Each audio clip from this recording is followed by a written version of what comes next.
रहा था। छोटी चिड़िया आज बहुत खुश थी क्योंकि आज वो अपनी माँ वाले जंगल में वापस जा रही थी। चिड़िया खुश क्यों न होती, क्योंकि आज वो उस जंगल में जा रही थी जहाँ उसने अपना बचपन गुजारा था।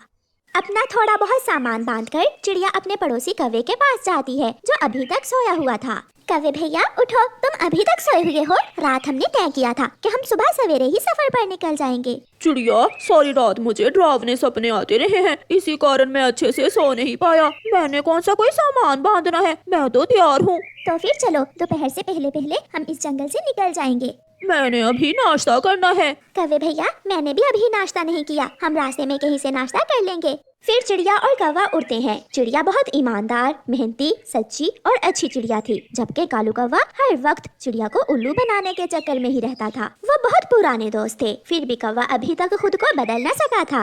मैं थक गई हूँ। यहाँ तो आसपास पानी भी नहीं है, मुझे प्यास लगी है। मैं भी बहुत प्यासा हूँ। चिड़िया, तुम यहाँ बैठो, मैं वो सामने वाले घर से पानी का पूछता हूँ। फिर चिड़िया अपने सामान के पास बैठ जाती है और कालू कौवा थोड़ी दूर एक घर के पास जाता है। कौवा दरवाजे पर दस्तक देता है। वो घर तोते का था। तोता बाहर आता है। बताओ बताओ कौवे, क्या बात है? तोते, मैं और मेरी दोस्त चिड़िया परावासी हैं। हम अपने पुराने जंगल जा रहे हैं, बहुत प्यास लग गई है। क्या तुम्हारे पास कुछ पानी है? यार कौवे, पानी तो है मगर थोड़ा है, नदी यहाँ से बहुत दूर है। मेरे पास जितना पानी है मैं आपको दे देता हूँ। फिर मिट्ठू तोता अपने घर से एक गिलास पानी का लाकर कौवे को दे देता है। मेरे पास यही पानी था, तुम दोनों आधा आधा पी लो। ये तो बहुत कम पानी है, हम दोनों की प्यास नहीं बुझेगी इससे। ऐसा कहते हुए कौवा वो पानी पी लेता है और गिलास मिट्ठू को दे देता है। चिड़िया नदी से जाकर पी लेगी। कौवा वहाँ से चला जाता है। अजीब कौवा था, अपनी प्यास बुझा ली और अपनी दोस्त को प्यासा ही छोड़ दिया। कौवे भैया, क्या पानी नहीं मिला आपको? क्या जमाना आ गया है, वो मोटी चोंच वाला तोता रहता है उस घर में। मैंने पानी मांगा तो बातें सुनाने लगा, भिखारी कहने लगा वो मुझे। मैंने भी अच्छी सुनाई उसे आगे से। कोई बात नहीं कौवे भैया, मैंने थोड़ा आराम कर लिया है, अब हम नदी से जाकर पानी पी लेंगे। ऐसे वो दोनों फिर से उड़ते हैं। जंगल के बाहरी रास्ते पर उन्हें एक ठंडे पानी की नदी मिल जाती है। वो वहाँ रुकते हैं। चिड़िया अपना सामान रखती है और जीप भर के पानी पीती है। कौवे भैया, तुम भी पी लो पानी। कौवे ने तो पहले ही पानी तोते से लेकर पी लिया था, इसलिए वो ऐसे ही नदी में चोंच मारने लगता है जैसे वो पानी पी रहा हो। वो नदी से जी भर के पानी पीते हैं और फिर से उड़ते हैं। वो सुबह से भूखे थे, उड़ते उड़ते वो थक गए थे। अभी आधा सफर ही तय हुआ था, उन्हें भूख लग जाती है। वो सूखे का जंगल था, इसलिए आसपास खाने की कोई चीज भी ना थी। अब तो भूख से पेट में दर्द होने लगी है और उड़ना बहुत मुश्किल है। भूख तो मुझे भी बहुत लगी है। चिड़िया, मैंने तो सुबह से नाश्ता भी नहीं किया। चिड़िया, तुम यहाँ बैठो, वो सामने एक घर है, मैं जाता हूँ, हो सकता है वहाँ से हमें कुछ खाने को मिल जाए। कौवा वहाँ जाता है। वो दस्तक देता है। अंदर से एक सुंदर सी कबूतरी बाहर आती है। कौवे, क्या बात है, क्या आप भूखे हो? हाँ, मैं भूखा हूँ, मैं बहुत भूखा हूँ, प्लीज मुझे कुछ खाने को दो। मैं अभी आपको खाने को कुछ ला कर देती हूँ। फिर वो कबूतरी अपने घर से 2 लड्डू और एक चने का दाना लेकर आती है। लो कौवे भैया, ये 2 लड्डू और एक दाना चने का था मेरे घर में, ये आप खा लो, मेरा पति मेरे लिए और भोजन ले आएगा। आप बहुत अच्छी हो कबूतरी, यात्रियों का बहुत ख्याल रखती हो आप। ऐसा कहते हुए कौवा वो दोनों लड्डू खा लेता है। कौवे, वो सामने बैठी चिड़िया कौन है जिसके पास सामान है? वो चिड़िया भी मेरे साथ ही है। ये चने का दाना मैं उसी के लिए लेकर जा रहा हूँ। कौवा चने का दाना लेकर वहाँ से चला जाता है। अजीब कौवा था, चिड़िया के लिए चने का दाना और दोनों लड्डू खुद खा गया। कबूतरी अपने घर में चली जाती है। चिड़िया चिड़िया, ये एक चने का दाना मिला है। चिड़िया, मैं भूखा रह लेता हूँ और ये तुम खा लो। नहीं कौवे भैया, ये कैसे हो सकता है कि मेरा दोस्त भूखा रहे और मैं दाना खा लूं? ये दाना आप खा लें। चिड़िया, मुझे शर्म आ रही है, मैं ऐसा नहीं कर सकता। कौवे भैया, आप खा लो ये दाना, हमें आगे से जरूर भोजन मिल जाएगा। कौवा अपना सर झुकाए वो चने का दाना भी खा लेता है। वो फिर से उड़ते हैं। शाम से पहले ही वो अपने जंगल में पहुंच जाते हैं। अब उन्हें रहने के लिए घर बनाना था। वो दोनों इधर उधर देखते हैं। एक पेड़ पर एक पुराना घर था। चिड़िया कौवे से कहती है, कौवे भैया, हम ऐसा करते हैं, इस पुराने घर की मरम्मत कर लेते हैं और दोनों मिलकर इसी घर में रह लेंगे। ना चिड़िया, ये घर पहले मैंने देखा है, इसलिए ये घर मेरा हुआ। तुम अपने लिए अलग घर बना लो। कौवे भैया, इतनी जल्दी में मैं कैसे घर बना सकती हूँ? चिड़िया, ये तुम्हें ही सोचना होगा, मेरे पास इतना दिमाग नहीं है। मैंने तो समझा था तुम मेरे दोस्त हो, मगर तुम तो बहुत मतलबी और बुरे हो।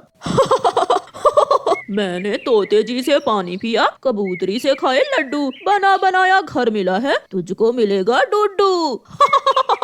ऐसे कहते हुए कौवा उस पुराने घर की मरम्मत करने लगता है। गंदे कौवे, दुष्ट कौवे, मित्र को धोखा जो भी देगा उसका अंत बुरा ही होगा। ऐसा कहते हुए चिड़िया अपना सामान दूसरे पेड़ पर रखती है और अपना घर बनाने का काम शुरू करती है।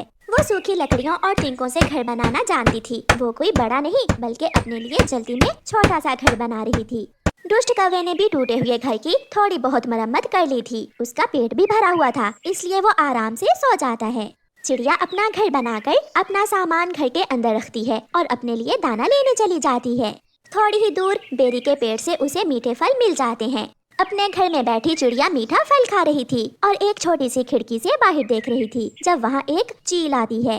कौन है? इस घर के अंदर कौन है? बाहर आओ। कौवा सोया हुआ था, वो खर्राटे ले रहा था। अब आएगा मजा गंदे कौवे को। चील जोर से दरवाजे पर दस्तक देती है। कौवा उठता है। सोने भी नहीं देते, कौन हो तुम मोटो? कमबख्त, ये घर मेरा है, तू कौन है? चल भाग यहाँ से।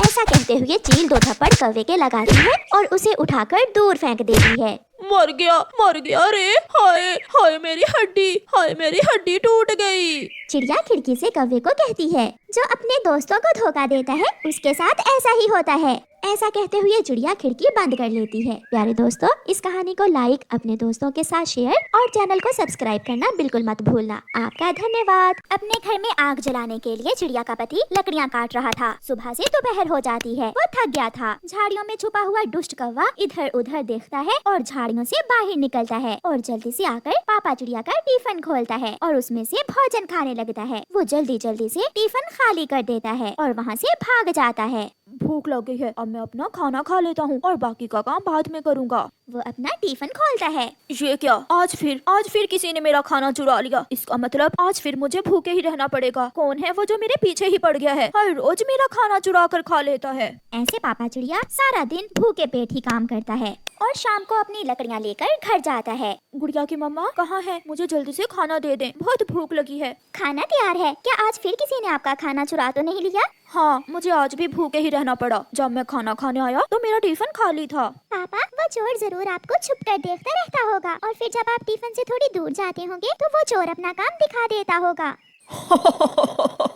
मैं झाड़ियों में बैठा हुआ था। जैसे ही चिड़िया का पति लकड़ियाँ उठाने दूसरी तरफ गया तो मैं झट से गया और उसका टिफिन खा गया। कालू, क्या था आज चिड़िया ने उसके टिफिन में क्या रखा था? एक भुनी हुई मछली। मछली का सुनकर तो गोरी के मुंह में पानी आ जाता है। फिर तो बहुत मजा आया होगा तुम्हें। कालू, मैं भी जाऊंगी तुम्हारे साथ टिफिन चोरी करने कल। हाँ, मगर ये काम बहुत ध्यान से करना होता है। अगर पकड़े गए तो मार भी पड़ेगी और रुसवाई भी होगी। फिर दूसरे दिन गुड़िया के पापा फिर से अपने काम पर जाने की तैयारी करते हैं। ये ले अपना टिफिन, मैंने खिचड़ी बनाकर रखी है टिफिन में। ध्यान रखना कहीं ऐसा ना हो कि आज फिर कोई चोर आपका टिफिन चुरा ले। आज मैं टिफिन अपने पास ही रखूंगा। गुड़िया के पापा काम पर चले जाते हैं। गोरी और कालू भी टिफिन चोरी करने के लिए घर से निकलते हैं। मैं इस पेड़ से लकड़ियाँ काटूंगा और अपना टिफिन यहीं पास ही रख लेता हूँ। वो अपना काम शुरू करता है। आज तो इस चिड़िया ने टिफिन अपने पास ही रख लिया है, कल तो वहाँ रखा था। कालू प्लीज, कालू तुमने कल भी भुनी हुई मछली खाई थी, आज तुम जाकर उसे बातों में लगाओ और मैं पीछे से टिफिन खा लूंगी। कालू मान जाता है। फिर कालू दूसरी तरफ से उड़ता हुआ आता है। क्या तैयारी चल रही है जी? मैं लकड़ियाँ काट रहा हूँ। थोड़े दिनों तक ठंड शुरू होने वाली है, बर्फ भी शुरू हो जाएगी, इसलिए आग जलाने के लिए मैं लकड़ियाँ इकट्ठी कर रहा हूँ। कालू कौवे, तुम कहाँ से आए हो? यार, मैं तो बाल बच गया। मैं बैठा हुआ था कि पीछे से एक खूंखार चील ने मुझ पर हमला कर दिया। कालू कौवा ऐसे झूठी कहानी शुरू करता है और गोरी कौवी पीछे से दाव लगाकर चुपके से टिफिन उठाकर एक तरफ ले जाती है। टिफिन में खिचड़ी देखकर गोरी कौवी की तो आंखें बल्ब की तरह रोशन हो जाती हैं। वो तेजी से खिचड़ी खाना शुरू करती है। वो चंद मिनटों में ही टिफिन खाली कर देती है और टिफिन वापस रखाती है। तुम फिर कभी पहाड़ों की तरफ न जाना, वहाँ बहुत खतरा होता है। अब मैं जाता हूँ, मेरा काम हो गया और तुम अपना काम करो। कालू कौवा वहाँ से चला जाता है। गोरी भी थोड़ी दूर एक पेड़ पर पहुँच चुकी थी। कालू, जब तुमने कहा कि वो चील मुझे पकड़ने लगी थी तो मेरी हंसी निकल रही थी। वो मेरी झूठी कहानी को कैसे सच समझकर सुन रहा था। वैसे आज टिफिन में था क्या? आज टिफिन में खिचड़ी थी। वो चिड़िया तो बहुत मजे की खिचड़ी बनाती है, मजा ही आ गया। अब तुम घर जाओ और मैं दाना खाकर घर आता हूँ। गोरी घर चली जाती है। ये कैसे हो सकता है? आज तो मैं अपने टिफिन से 1 मिनट के लिए भी दूर नहीं गया। मुझे तो ऐसा लग रहा है ये कोई जादू है। ऐसे कैसे हो सकता है? पापा चिड़िया उस दिन फिर से भूखा ही रहता है। शाम को जब पापा चिड़िया घर जाता है तो वो अपनी पत्नी को सारी बात बताता है। मैं पास में ही तो था, फिर ये सब कैसे हुआ? मुझे तो कुछ समझ नहीं आ रही। अब मुझे उस चोर को पकड़ना ही होगा, वो तो हर रोज ही तुम्हारा टिफिन चोरी करने लगा है। पापा मैं कल आपके साथ जाऊंगी, मैं टिफिन के पास ही छुप कर बैठ जाऊंगी और वो चोर जैसे ही टिफिन चुराने आएगा तो मैं शोर मचा दूंगी। कल वो पकड़ा भी जाएगा और उसे सजा भी मिलेगी। कालू जी कल कैसे चुराएंगे उस पागल चिड़े का टिफिन? कल की तुम चिंता ना करो, कल मेरी बारी है, मैं अपना काम कर लूँगा। फिर दूसरे दिन जब मम्मा चिड़िया अपने पति का टिफिन तैयार करती है तो खाने में पेट खराब करने वाली दवा मिला देती है। आपने आज टिफिन नहीं खाना क्योंकि आज मैंने चोर को सजा देने के लिए खाने में पेट खराब करने वाली दवा मिलाई है। अब तो चोर पकड़ा जाएगा, तुमने उसे सजा देने की अच्छी योजना बनाई है। पापा मैं भी देखूंगी वो चोर कौन है जो मेरे पापा का हर रोज खाना चोरी करके खा जाता है। पापा चिड़िया अपने काम पर चला जाता है।